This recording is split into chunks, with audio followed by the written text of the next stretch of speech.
paliguan ng mga Hapon noong unang panahon ng World War II. Ito may upuan nakaharap sa rito sa bato na nag-letter C. Yan, nag-letter C yan, tapos may bato sa gitna. At ito rin ang tinitingnan sa hole. Yun, no? Yung hole na yan, no?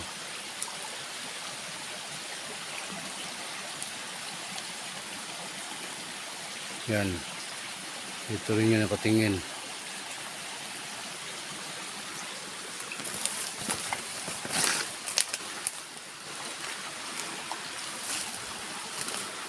Saka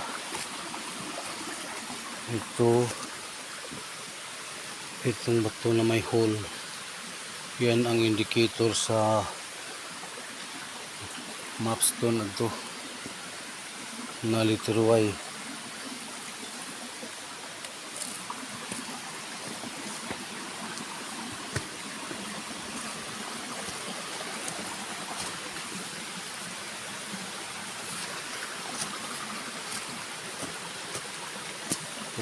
Triangle.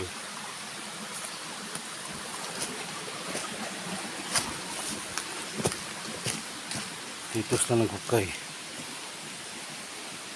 Ito nakagitna sa letter Y.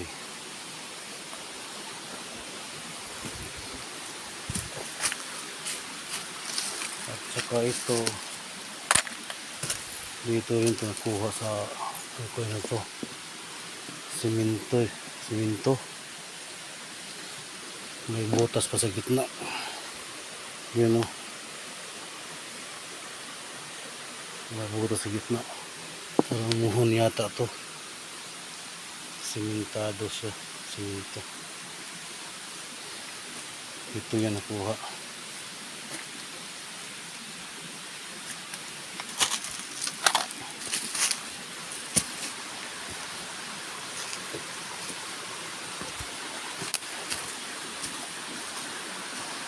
So, dito yung lituro ang sapa.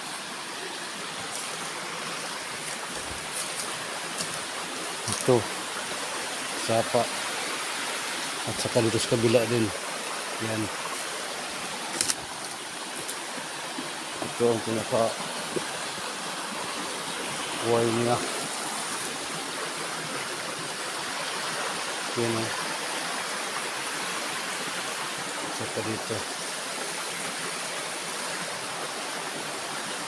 Diyan sila nagkukay sa gitna. Yun na yung nakuhang parang muhon, may butas sa gitna.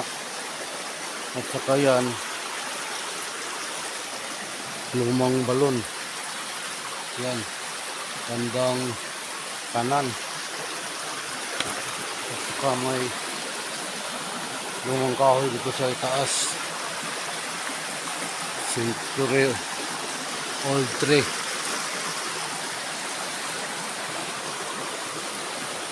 Saka ito yung indicator, letter Y.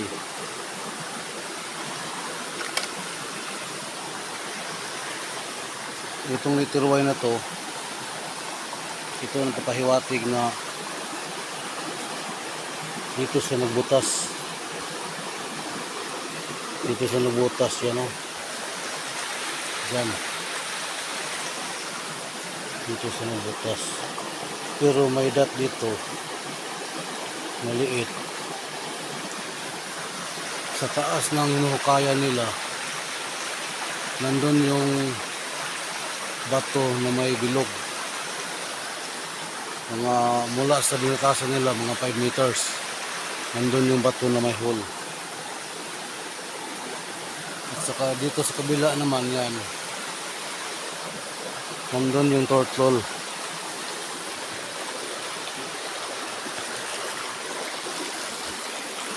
Ito.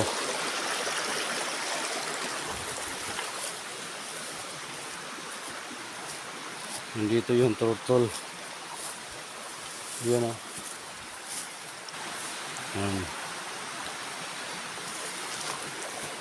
Ito ang pinakaulo niya. Yan ang pinakaulo. Walang paa, walang buntot. At saka may hole dito sa gitna. Ito. Meron din ito. Yan. Hole sa gitna. Yan o.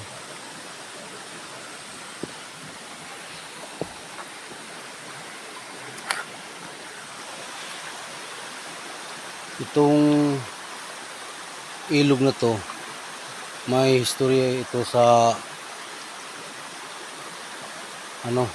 Hapon.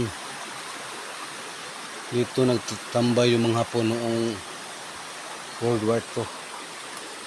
At saka yung unang pinaka video ko, yun ang palagiuan nila.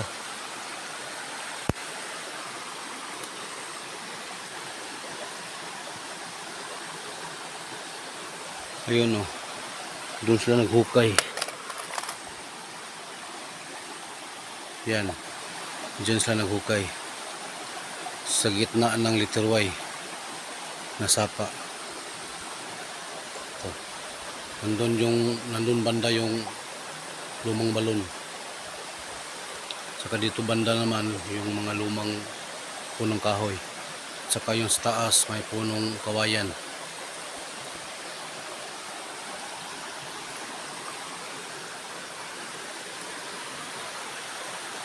Ito lang guys.